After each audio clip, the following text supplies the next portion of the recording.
Today we're in my parents' garden where they have purple hull peas planted and some corn and okra and some other things.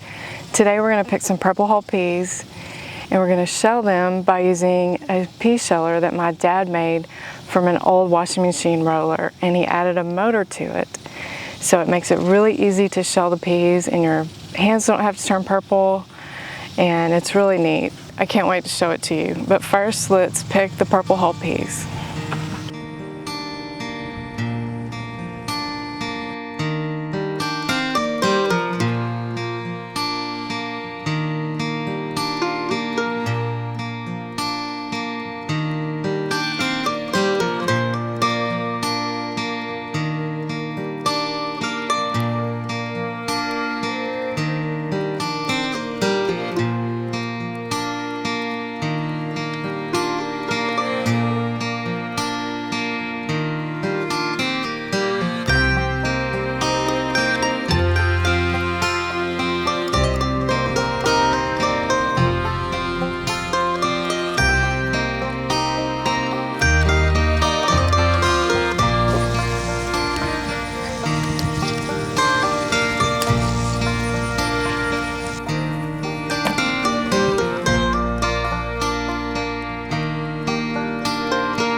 Just look at this beautiful purple color.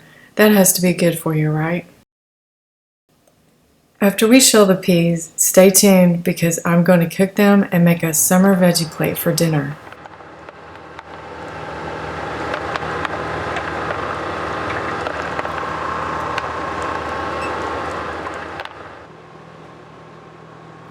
This pea sheller is one of my dad's handiest tools. He'd heard about people making one for years, and he set out to find the makings of one for himself. He added a gear motor to this one.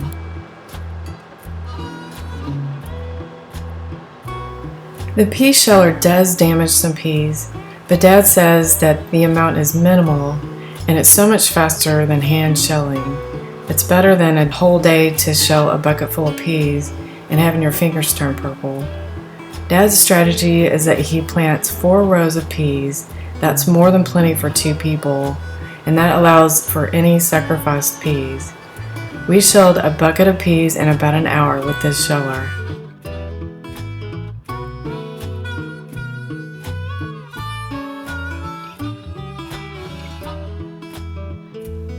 Dad says it works better if you feed 4 or 5 in at a time. You can adjust the rollers to get the best outcome, and he cleans the pea debris off the rollers periodically.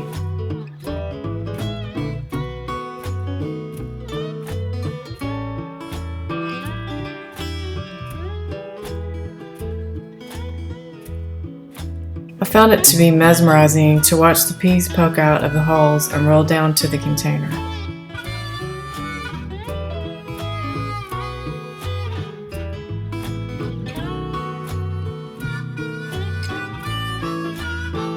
Peas that aren't ripe enough or too ripe and dry will be smashed by the sheller. You can tell that this one isn't quite ripe enough. It's squishing most of the peas. Time to clean it off just a little bit.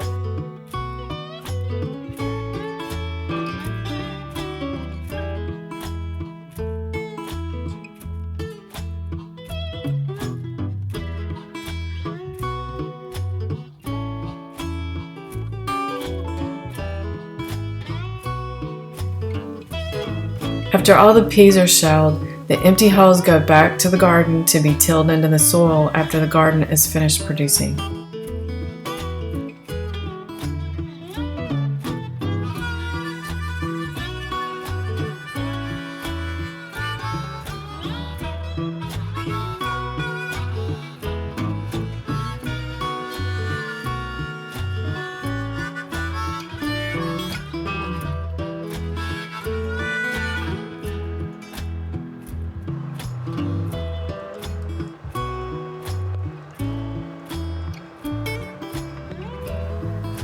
Mom preserves purple hull peas by boiling them for 3 minutes, then placing them in a freezer-safe container, filled with water until the peas are covered, and she just puts it in the freezer.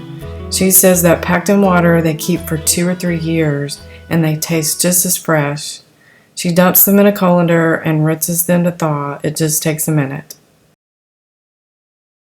I had a really good time yesterday spending some time in my parents' garden and picking peas, and look at all the beautiful plants they have. Today we're going to go ahead and cook these purple hull peas that we picked yesterday, and the recipe is really easy. I just start out with bacon and I cut it in little pieces,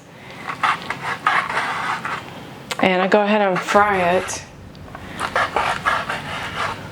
before I add the onions. I'm going to put the bacon in the pan and crisp it up really well before we add the onions. While the bacon cooks, we're going to go ahead and cut up some onion really small.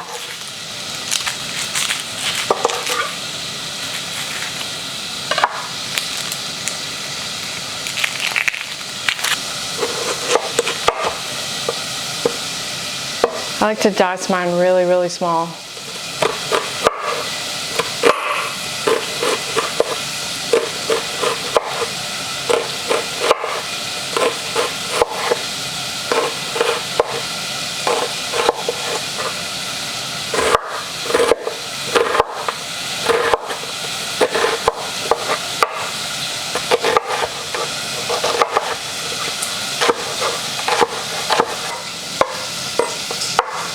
I think that's enough. Okay, our bacon is about done, and what I'm going to do is remove most of the bacon grease before I put the onions in. Okay, now we want to add the onions. I left in probably a tablespoon of bacon grease.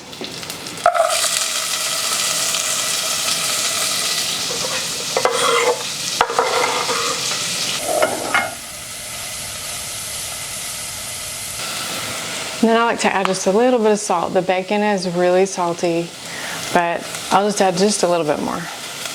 Okay, I have drained and rinsed these peas in cold water, and I'm going to go ahead and put them in the pan with the bacon and the onion, and then I'll add some water to that, and we're going to cook them for about an hour and a half.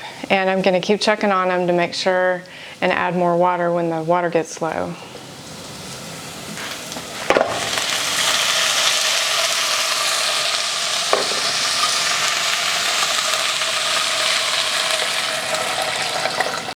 Okay, we're going to bring it to just a low boil for about an hour and a half, and it's going to be uncovered. The water will evaporate, so you'll need to check on it periodically, make sure that you fill it up with water.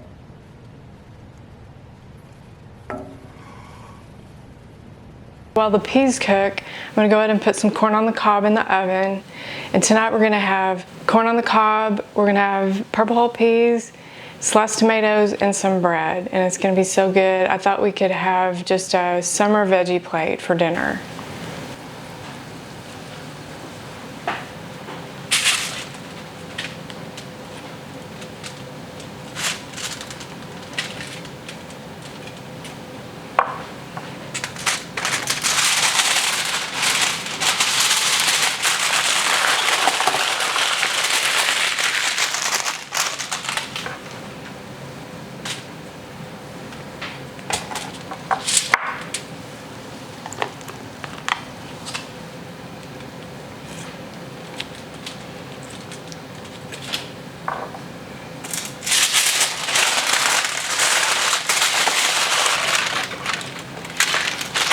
Our peas are just about done, and what I like to do is serve them with some green onion tops on top.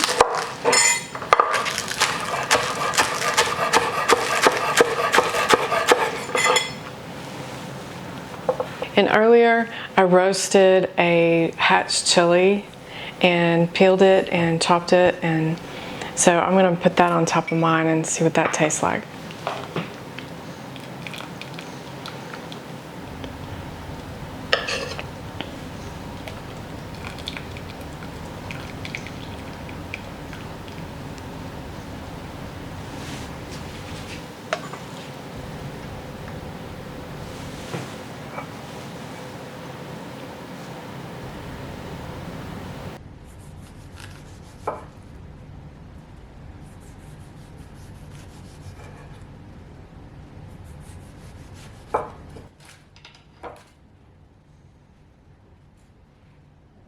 We have some purple hull peas, some sliced tomato, fresh bread, and corn on the cob. What could be better? It's going to be so good. Thank you so much for watching. I really appreciate it, and we'll see you in the next one.